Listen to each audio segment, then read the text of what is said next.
মস্তিষ্কের গঠনটা আমরা যদি একটু দেখি, আমাদের নেক্সট টপিক হচ্ছে কি ছিল, মস্তিষ্ক। দেখো খুবই ইজি, খুবই ইজি, খুবই ইজি, ঠিক আছে, ঝটপট জাস্ট এইটুকুই আমরা পড়বো। দেখো মস্তিষ্ক, মস্তিষ্কের অংশ, প্রধান অংশ কয়টা? তিনটা। সামনের দিকে থাকে অগ্র মস্তিষ্ক, মানে একদম প্রধান অংশ, একদম উপরের দিকে, এই যে টোটাল যে হলুদ যে অংশটা দেখতে পাচ্ছ না, এই যে টোটাল যে অংশটা দেখতে পাচ্ছ না, এই অংশটা, ঠিক আছে, ঠিক আছে, এই যে একেবারে এই অংশ সহ, এই যে একদম মাঝের এই অংশ সহ, একদম এই যে লাল, দেখো এই যে আমি যত পুরো অংশ দেখতে পাচ্ছি না, এই যে মার্ক করে ফেললাম, এই টোটাল অংশটা একদম প্রধান অংশ, সবচেয়ে বড় অংশ যেটা, সেটার নাম কি? অগ্র মস্তিষ্ক, একদম উপরের দিকে আছে। টোটাল মাথার একদম উপরের দিক জুড়ে যে অংশটা আছে তার নাম কি? অগ্র মস্তিষ্ক, ঠিক আছে। অগ্র মস্তিষ্কের নিচে, অগ্র মস্তিষ্কের নিচে কি আছে? মধ্য মস্তিষ্ক। অগ্র মস্তিষ্কের নিচে কি আছে? মধ্য মস্তিষ্ক। দেখো এই যে ছোট্ট একটা অংশ, আমি একটু যদি লাল কালারের মধ্য মস্তিষ্কটা দেখাই, এই যে একদম ছোট্ট এই অংশটার নাম কি? মধ্য মস্তিষ্ক। কি নাম? মধ্য মস্তিষ্ক, ঠিক আছে। আমি একটু বেশি বড় গোল করে ফেলছি, এই যে ছোট্ট এই অংশটার নাম কি?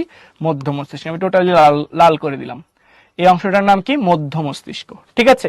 তো টোটালি বিশাল পিঙ্ক অংশটা হচ্ছে অগ্র মস্তিষ্ক, এরপরে ছোট্ট ওই অংশটুকুর নাম কি? মধ্য মস্তিষ্ক। আর এর নিচে, এর নিচে এবং পাশে যে অংশটা আছে তার নাম হচ্ছে পশ্চাৎ মস্তিষ্ক। দেখো এরপরে যে পশ্চাৎ মস্তিষ্ক কোনটা, এই কালার একটু দেখাই, এই যে মধ্য মস্তিষ্কের নিচে এই যে যে অংশটা আছে না, এটা থেকে শুরু করে নিচ পর্যন্ত, আর এই যে গোল্লা সহ, এই যে আমি এখন নীল করে দিলাম, এই যে নীল করে দিলাম যে অংশ, এর নাম কি? পশ্চাৎ মস্তিষ্ক। এর নাম কি? পশ্চাৎ মস্তিষ্ক, ঠিক আছে। তাহলে আমরা যদি একটু আলাদা করে আঁকানোর চেষ্টা করি, দেখো এভাবে টোটাল যে মাথার উপরের দিকের অংশ, এর নাম কি? অগ্র মস্তিষ্ক। এরপরে, এরপরে ছোট্ট একটু গোলাকার অংশ, এর নাম কি?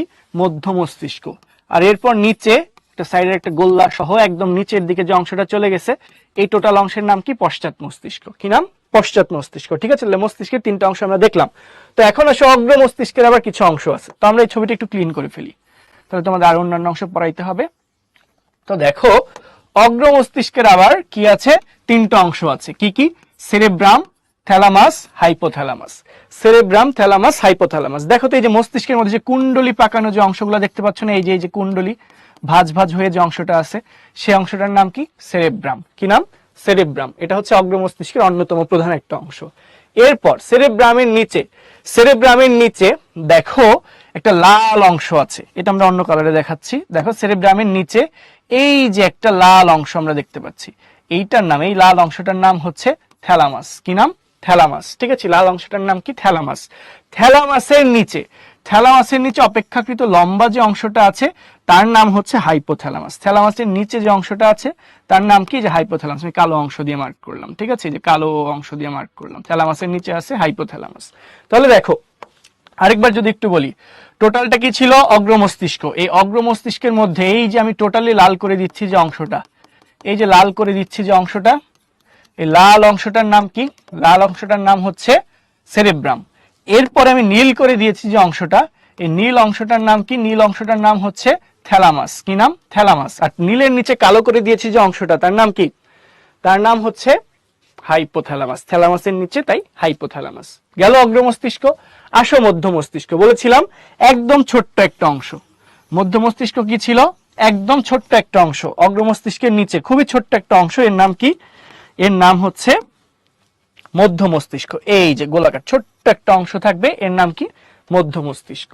এন্ড মধ্য মস্তিষ্কের নিচে, নিচে একটা ফোলা এলাকা আমরা দেখতে পাচ্ছি না, একটা ফোলা জায়গা আমরা দেখতে পাচ্ছি না মধ্য মস্তিষ্কের নিচে। দেখেন এই ফোলা জায়গাটা হচ্ছে, এই ফোলা জায়গাটা, এই যে ফুলে থাকা অংশ, এই ফুলে থাকা অংশটার নাম হচ্ছে পন্স। কি নাম? পন্স। এই যে আমি কালো করে দিলাম, নালীর মতো অংশ, এটা পন্স। আর পন্সের নিচে আরেকটা লম্বা নালী নেমে গেছে না, এই পঞ্চের নিচে নেমে যাওয়া লম্বা নালীটার নাম হচ্ছে মেডুলা অবলঙ্গাটা। কি নাম?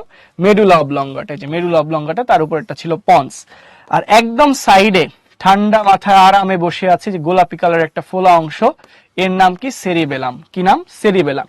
তো এই সেরিবেলাম, পন্স আর মেডুলা অবলঙ্গাটা নিয়ে তৈরি হয়েছে কি? পশ্চাৎ মস্তিষ্ক, ঠিক আছে। ওকে, হিপোক্যাম্পাস হচ্ছে এর ভেতরে আছে, এই যে এর ভেতরে আছে হিপোক্যাম্পাস, প্যারা হিপোক্যাম্পাস, ঠিক আছে। ওকে, এখন দেখো এটা যদি ক্লিয়ার হয়ে থাকে, তাহলে মস্তিষ্কের আবরণ নিয়ে আমাদের একটু কথা বলতে হবে। এটা খুবই ইম্পর্টেন্ট। মস্তিষ্কের আবরণ, এর নাম হচ্ছে মেনিনজেস। মস্তিষ্কের আবরণের নাম কি? মেনিনজেস, ঠিক আছে। মস্তিষ্কের আবরণের নামটা কি মনে রাখবেন? মেনিনজেস। এটা একটা পর্দা। ওকে, এগুলার কাজ কি? খুবই গুরুত্বপূর্ণ প্রশ্ন। এখন আমরা কাজগুলো দেখে ফেলবো, ঠিক আছে? এটা কিন্তু এই যে বিভিন্ন অংশের কাজ, ঠিক আছে, মস্তিষ্কের বিভিন্ন অংশের কাজ, এটা কিন্তু আপনার জন্য খুবই খুবই খুবই important, very very very important, ঠিক আছে? সো এই টপিকটা একটু ভালো করে দেখেন। ফার্স্টে দেখেন গুরু মস্তিষ্ক বা অগ্র মস্তিষ্ক, এটা কয়টা অংশ নিয়ে তৈরি? তিনটা প্রধান অংশ। কি কি? সেরেব্রাম, থ্যালামাস আর হচ্ছে হাইপোথ্যালামাস, ঠিক আছে? তো এখন দেখেন এই সেরেব্রামের আবার দুইটা পার্ট, ডান সাইডে থাকে ডান অংশ, বাম সাইডে থাকে বাম অংশ। সেরেব্রামের ডান অংশটাকে বলা হয় ডান সেরেব্রাল হেমিস্ফিয়ার, বাম অংশটাকে বলা হয় বাম সেরেব্রাল হেমিস্ফিয়ার। তো তোমরা অনেকেই জানো ডান সেরেব্রাল হেমিস্ফিয়ার হচ্ছে দেহের বাম অংশকে নিয়ন্ত্রণ করে, আর বাম সেরিব্রাল হেমিস্ফিয়ার হচ্ছে দেহের ডান অংশকে নিয়ন্ত্রণ করে, ঠিক আছে? তো আমরা দেখি না অনেকে ডান হাতি অনেকে বাম হাতি, যে ক্রিকেটাররা অনেকে দেখা যায় রাইট হ্যান্ডেড ব্যাটসম্যান, আবার অনেকে লেফট হ্যান্ডেড ব্যাটসম্যান। তো যারা রাইট হ্যান্ডেড বা ডান হাতি ওদের দেখা যায় মস্তিষ্কের বাম সেরেব্রাল হেমিস্ফিয়ারটা বেশি উন্নত, ঠিক আছে? এই জন্য হচ্ছে রাইট সাইডে ডমিনেন্ট। আর যাদের হচ্ছে ডান সেরিব্রাল হেমিস্ফিয়ার অধিক উন্নত, তারা হচ্ছে দেখা যায় কি বাম হাতি হয়ে থাকে, কারণ ডান সেরিব্রাল হেমিস্ফিয়ার দেহের বাম অংশকে কন্ট্রোল করে থাকে, ঠিক আছে? ওকে, আচ্ছা, এক্সামে কি চিত্র আসবে? এক্সামে এই চিত্র কখনো আপনার লাগবে না, এক্সামে আপনার নিউরনের চিত্র লাগবে, ঠিক আছে? তো আরেকটা ব্যাপার খেয়াল করো, এটা হচ্ছে মস্তিষ্কের প্রধান অংশ। কোনটা মস্তিষ্কের প্রধান অংশ? গুরু মস্তিষ্ক, ঠিক আছে? তাহলে অপশনে কখনো কখনো কিন্তু সেরেব্রাম, থ্যালামাস, হাইপোথ্যালামাসের কথাও থাকতে পারে, যে নিচের কোনটি মস্তিষ্কের প্রধান অংশ। তাহলে আনসার হতে পারে সেরেব্রাম, থ্যালামাস বা হাইপোথ্যালামাস, বা যদি অপশনে থাকে ডাইরেক্ট গুরু মস্তিষ্ক বা অগ্র মস্তিষ্ক, তাহলে সেটাই আনসার। এরপর দেখো এই যে সেরেব্রাম ডান এবং বাম খণ্ডে বিভক্ত, এই দুই অংশকে বলা হয় সেরেব্রাল হেমিস্ফিয়ার। তো একটা কথা মনে রাখবা, স্ফিয়ার, স্ফিয়ার শব্দের অর্থ হচ্ছে গোলক, স্ফিয়ার শব্দের অর্থ কি? গোলক, ঠিক আছে? তো সেরেব্রাম যেটা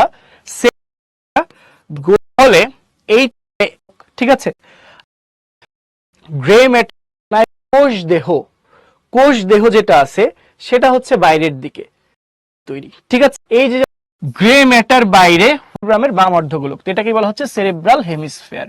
কি বলা হচ্ছে? সেরেব্রাল হেমিস্ফিয়ার, ঠিক আছে? ওকে, এখন দেখো গ্রে ম্যাটার বাইরে, হোয়াইট ম্যাটার ভেতরে অবস্থান করে। দেখো গ্রে ম্যাটার কি আর হোয়াইট ম্যাটার কি? গ্রে ম্যাটার বাইরে, হোয়াইট ম্যাটার। দেখো এই যে মস্তিষ্ক, এই যে মস্তিষ্ক আমরা দেখলাম না, এই মস্তিষ্ক অ্যাকচুয়ালি কি দ্বারা তৈরি? স্নায়ুকোষ বা নিউরন দ্বারা তৈরি না? কি দ্বারা তৈরি? স্নায়ুকোষ বা নিউরন দ্বারা তৈরি, ঠিক আছে? তো দেখো গ্রে ম্যাটার হচ্ছে বাইরের দিকে, অর্থাৎ এর কোষ দেহ যেটা আছে সেটা হচ্ছে বাইরের দিকে, ঠিক আছে? কোষ দেহ তৈরি করে গ্রে ম্যাটার, কোষ দেহগুলা তৈরি করে কি? Grey matter. দেখো নিউরনের কোষ দেহগুলা মিলে তৈরি করে কি? Grey matter. কি তৈরি করে? গ্রে ম্যাটার, ঠিক আছে? আর অ্যাক্সন গুলা মিলে তৈরি করে কি? অ্যাক্সন গুলা মিলে তৈরি করে কি? White matter. কি তৈরি করে? White matter. গ্রে ম্যাটার কি আর হোয়াইট ম্যাটার কি? দেখো সকল নিউরনের কোষ দেহগুলাকে একত্রে এই গ্রে কালার বা ছাই কালারের বস্তুর মতো দেখা যায়, ঠিক আছে? আর অ্যাক্সন গুলাকে একসাথে সাদা বস্তুর মতো দেখা যায়। তো এই জন্য বলা হচ্ছে যে মস্তিষ্কের ক্ষেত্রে গ্রে ম্যাটার অর্থাৎ কোষ দেহগুলা থাকে বাইরের দিকে, আর হোয়াইট ম্যাটার অর্থাৎ অ্যাক্সন গুলা থাকে ভেতরের দিকে, ঠিক আছে?